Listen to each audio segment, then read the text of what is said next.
focus drug monitoring body of India, the Central Drug Standard Control Organization, has banned the use of anti-cold combination for children aged below 4. The order comes in the wake of child deaths since 2019 that authorities linked to toxic cough syrups, including 141 deaths in Gambia, Uzbekistan and Cameroon. In India alone, at least 12 children died and 4 others were left disabled in 2019 after consuming domestically made cough syrups. The regulator said concerns raised about promotion of an unapproved anti-cold drug formulation in infants prompted a discussion and a resulting recommendation to not use the combination for that age group. The World Health Organization does not recommend the use of over-the-counter cough syrups or medicines for the treatment of coughs and cold symptoms in children younger than 5 years of age.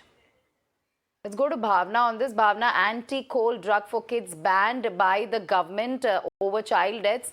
Take us through details of the order as well as the recommendations that have been issued by the government. जी बिल्कुल 4 साल और उससे कम उम्र के बच्चों के लिए anti cold fix dose combination दवाओं की इजाजत आ रही है डीसीजीआई की तरफ से। इसके साथ ही आपको बता दें कि पैक पर एफडीसी के संदर्भ में वार्निंग भी अब कंपलसरी कर दिया गया है, यानी जानकारी देना अनिवार्य होगा। आपको बता दें कि central drug standard control organisation ने इस हफ्ते जो फैसला लिया उसके अनुसार एफडीसी का इस्तेमाल करने पर दवा जितनी भी कंपनियां हैं उनको दवा के लेबल पर लिखना होगा कि एफडीसी का उपयोग 4 साल से कम उम्र के बच्चों में नहीं किया जाना चाहिए। सरकार का ये फैसला कुछ महीने पहले जिस तरह से कई देशों में कफ सिरप पीने से 100 से अधिक बच्चों की मौत के बाद का ये फैसला जो है उस नजर से देखा जा सकता है।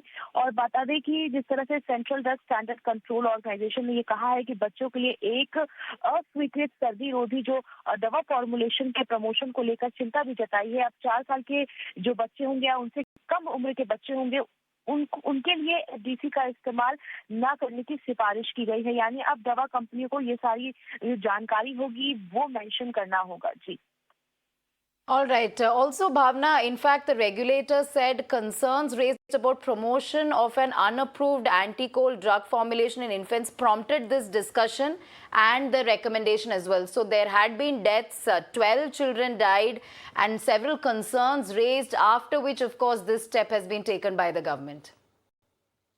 अब बिल्कुल ये चिंता का विषय है क्योंकि जिस तरह से बच्चों को ये समस्या हुई थी उसके बाद भारत में भी सरकार ने ये फैसला लिया। वहीं अगर बात करें विश्व स्वास्थ्य संगठन ने भी 5 साल से छोटे बच्चों में खांसी और सर्दी के इलाज के लिए बिना डॉक्टर की पर्ची के सिरप या फिर किसी भी तरह की दवाई का उपयोग नहीं करना है, इस बात को कहा है। तो यानी कह सकते हैं कि फिक्स ड्रग कॉम्बिनेशन में जिस तरह से क्लोरो जो दवाई होती है मेलेट और उसमें जो शामिल होता है उससे दिक्कतें हो सकती है। इसका उपयोग अक्सर सर्दी और खांसी जो बच्चों को होता है तो दिया जाता है, लेकिन अब इस पर आपको बता दें कि जिस तरह से 4 साल से कम उम्र के जो बच्चे हैं या 4 साल के जो कम उम्र के बच्चे हैं उनके लिए अब ये अनिवार्य नहीं होगा, यानी कि 4 साल से और उससे कम उम्र के बच्चों के लिए एंटीडोट फिक्स डोज कॉम्बिनेशन की दवाओं की इजाजत अब डीसीजीआई नहीं देता। अगर इस तरह से दवा कंपनी कोई भी खिलवाड़ करता है तो उस पर सख्त कार्रवाई की जाए। All right, we'll leave it at that. Thank you, Bhavna, for bringing all those details. Let's shift